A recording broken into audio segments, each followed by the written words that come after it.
This is how I broke free from the constant cycle of ups and downs in self-improvement. In the self-help world, there are two types of content: slow content and fast content. Slow are books, long-form podcasts, videos with minimal editing. Fast are short-form videos with lots of visuals and ways to keep you engaged by distracting you. Most self-help YouTube channels are in this category. Both have their strengths and weaknesses. Slow content is the one that really helps you grow. Its weakness is that it's time taxing, but that time is sometimes necessary to understand the subject in depth, and this is what is going to change your behavior. I used to always keep brushing my teeth at night, making excuses to myself like, I don't even eat sugar, or I've never had a cavity. No advice given to me had worked before, until I watched Huberman's podcast on oral health, which explained the risks and causes in depth. I have been brushing my teeth every night ever since.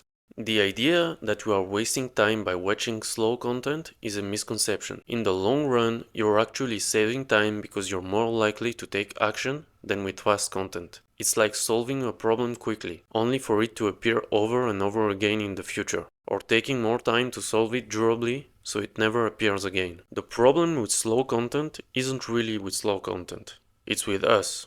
Our attention span is so short because it has been destroyed by TikTok, Instagram and the like that we struggle to sit still for a few minutes without getting bored. Everyone should absolutely have a set time each day to consume slow content. Books, podcasts, non-stimulating long-form YouTube videos, doing so by actively taking notes on the side. The longer you can do this every day, the faster your progress will be. Fast self-help content is what introduced us to self-improvement, and we owe it a lot. It's what allows you to familiarize yourself with something so that you can become more interested in it in the future. It quickly and entertainingly distills concepts we'd never have discovered otherwise. One benefit of fast content is that you'll see people who are close to your situation who are like you, and that allows you to identify with them. Seeing someone who was in the same situation as you succeed and change will make you realize that you can do it too. Sometimes seeing someone who is ultra successful will be so far away from us in comparison that it will seem disconnected from ourselves.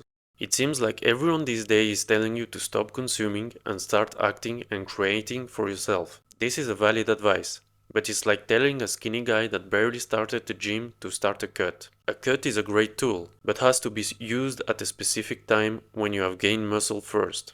If I had 8 hours to chop down a tree, I'd spend 6 sharpening my axe.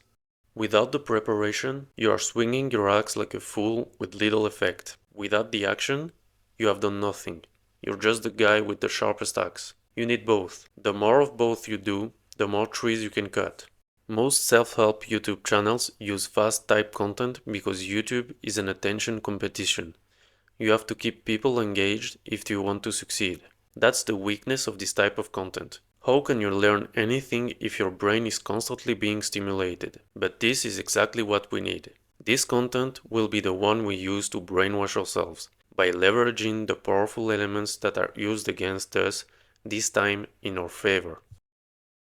In order to brainwash yourself for success, the only thing you will need to do is very simple. You will replace all the ultra stimulation from your life with fast self-help content. TikTok, Instagram, Reels, video games, any type of entertainment, all of that needs to go. All the free time you used to spend on the mind-rotting cheap entertainments needs to be replaced by another type of entertainment that will at least be positive for you. You may find an excuse at some point and think it's not a big step from fast self-help content to fast content, but there is a big difference.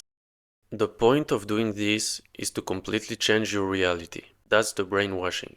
You're going to change your environment, and the things you focus on are not going to be things that fry your brain, but that motivate you to improve. You're going to be brainwashed anyway, whether you like it or not. We are constantly molded by our environment and what we spend time on. The thing is, will this brainwashing make your life better or worse? That's yours to choose.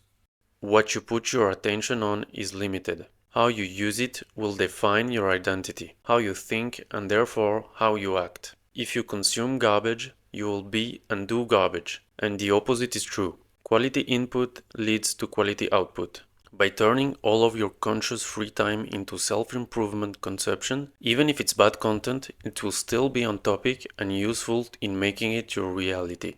We are leveraging the weakness of our brain that was used against us all this time by making us consume garbage for corporations' profit and turning it into a strength by consuming content that is passively beneficial for us. You should have your work time, then have a set slow content learning time that really moves the needle. Then, the rest of your free time, you gorge yourself in fast self-help content. What will happen gradually, you will start watching better videos with better information. The lame ones will seem repetitive. This will lead you to watch more and more slow content videos.